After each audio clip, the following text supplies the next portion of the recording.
The Island That Ate the World. In 1824, a ship approached a foggy harbor on the edge of a young republic. On board was a French diplomat named Alexis de Tocqueville. He was looking for the future of democracy. What he found was a muddy, chaotic, magnificent mess of a town that smelled of fish, horse manure, and ambition. There were no skyscrapers, no subways, no electricity. Just 23 square miles of island, a few cobblestone streets, and a population smaller than modern-day Berkeley, California. 200 years later, that same island hosts 1.6 million people. Its metropolitan area holds 20 million. It generates $2 trillion in economic output annually. It has swallowed the world's ambition whole and asked for seconds. This is the story of how a Dutch trading post became the capital of the world, and what it cost to get there. ACT-1, the muddy beginning part. New Amsterdam to New York, 1624 to 1824. Let's rewind further. 1824 was actually New York's second 200th anniversary. The Dutch had founded New Amsterdam in 1624 as a fur trading outpost. They bought Manhattan from the Lenape people for goods valued at about $1,000 in today's money. The British seized it in 1664, renamed it New York, and for the next 160 years it grew slowly, organically, messily.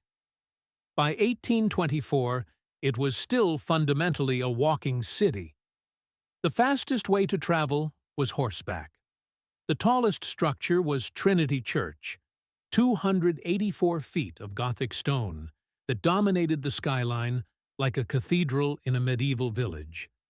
Population: 123,706.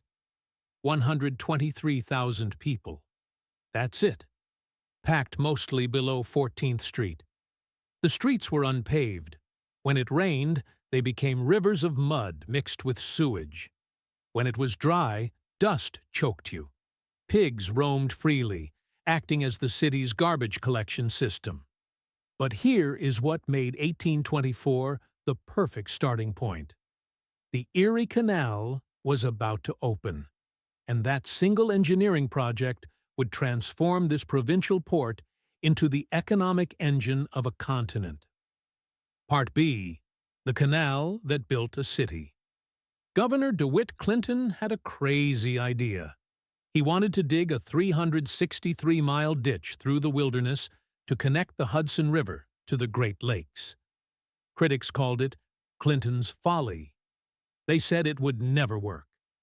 It opened in 1825. The effect was immediate and staggering. Freight that cost $100 per ton to move by wagon now cost $10 by water. New York became the gateway to the Midwest. Grain, lumber, and eventually industrial goods flowed east. Manufactured goods and immigrants flowed west. By 1840, population 312,710. In just 16 years, the city more than doubled. And it kept doubling. By 1860, on the eve of the Civil War, New York had 813,000 residents. It was already the largest city in the Western Hemisphere. Part C: The Island of Fire and Stone Growth came with destruction. In 1835, a fire started in a warehouse on Merchant Street. Fueled by winter winds and wooden buildings, it consumed 17 blocks of the financial district. Temperatures were so intense, they melted copper roofs into liquid streams. But New Yorkers rebuilt immediately, this time in stone, brick, and cast iron. The city learned a lesson it would repeat for 2 centuries. Destruction is just an opportunity to build bigger. And it grew stranger, more crowded, more diverse. The Five Points neighborhood, where the Bowery met Cross and Anthony Streets, became the most notorious slum in America. Irish famine refugees poured in.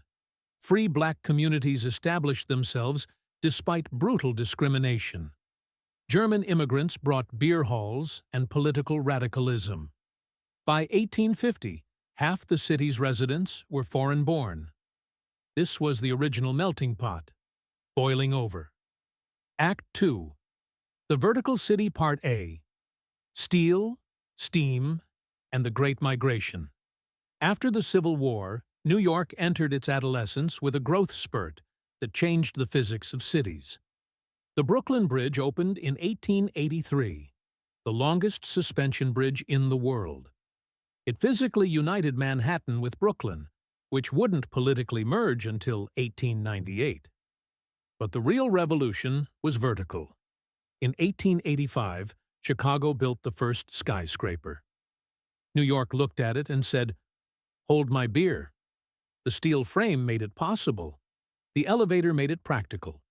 The profit motive made it inevitable. By 1900, New York had the Singer Building, the Flatiron Building, and was planning the Metropolitan Life Tower, the world's tallest until 1913. 1900 population, 3.4 million. 3.4 million people. The city had grown 27-fold in 76 years. The island couldn't spread outward, so it spread upward.